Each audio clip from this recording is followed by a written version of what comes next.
పుదీనా చట్నీ చేస్తున్నానండి. చట్నీకి కావాల్సిన పదార్థాలు: పల్లీలండి, పొట్టు మినపప్పు, ఇది కొంచెం చింతపండు టైపులో ఉంటుందండి, కుంకుమ అని, అది శనగపప్పు, కొబ్బరి, ఎండుమిర్చి అండి, కొంచెం జీలకర్ర కూడా వేస్తాను. ముందుగా పెనం పెట్టుకోవాలండి. ముందుగా పల్లీలు వేయించుకోవాలండి. ఎండుమిర్చి ఈ రెండు దోరగా వేయించాలండి. ఈ దోరగా వేగినాయండి, తీసి పక్కకు పెట్టుకోవాలి. పుదీనా అండి చిన్న ముక్కలుగా కట్ చేసుకోవాలి. ఈ పెనంలో వేసుకుని కలుపుతూ ఉండాలండి. ఇందులో నూనె ఏమి వేయలేదండి, నూనె వేయద్దు. చూడండి బాగా వేగుతుంది. మనం నూనె వేయకుండా ఈ వాటర్తోనే వేగాలండి. ఎందుకంటే మనం తాలింపులో కొద్దిగా నూనె వేస్తాం కాబట్టి ఇందులో వేసే అవసరం లేదు.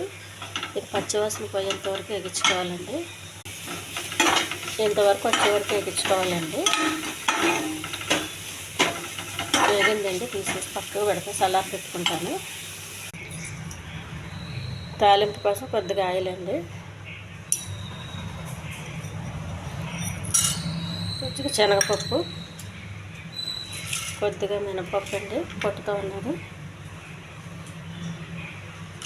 కొద్దిగా కరివేపాకు,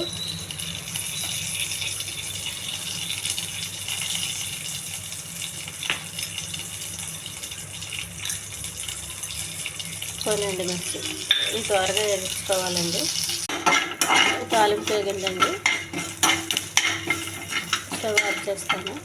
కొబ్బరి వేసానండి ముందుగా, పల్లీలు, ఇది చింతపండులాగా ఉన్న చాలా పుల్లగా ఉంటుందండి, కొద్దిగా వేయాలి. ఒక ఎండుమిర్చి, పుదీనా అండి, కొంచెం ఉప్పు అండి. పుదీనా చట్నీ రెడీ అయిందండి. ఈ ఛానల్ నచ్చితే సబ్స్క్రైబ్ చేయండి, షేర్ చేయండి, లైక్ చేయండి. ఇది ఇడ్లీకి చాలా బాగుంటుందండి, మిల్లెట్ ఇడ్లీకి. ఎందుకంటే పుదీనాలో మనం ఎక్కువ ఉప్పు, నూనెలు, కారాలు ఇవన్నీ వేయలేదు కాబట్టి ఇది హెల్దీ అండి. మిల్లెట్ ఇడ్లీ కూడా హెల్దీ, చాలా బాగుంటుందండి. అన్నానికి కూడా బాగుంటుందండి. మనం అన్నంలో వైట్ రైస్ ఉంటుంది చూడండి, వేడివేడి వైట్ రైస్లోకి చాలా బాగుంటుంది. ఈ బ్రౌన్ రైస్కి వాటికి కొద్దిగా రుచి తగ్గుతుందండి. మనకు అలవాటైన వైట్ రైస్ అయితే బాగుంటుంది. వైట్ రైస్ ఎక్కువ తినొద్దు, హెల్దీ అయితే కాదు. అంటే ఎప్పుడో ఒకసారి రుచి కోసం తినాలండి. చూడండి, హెల్దీ చట్నీ రెడీ.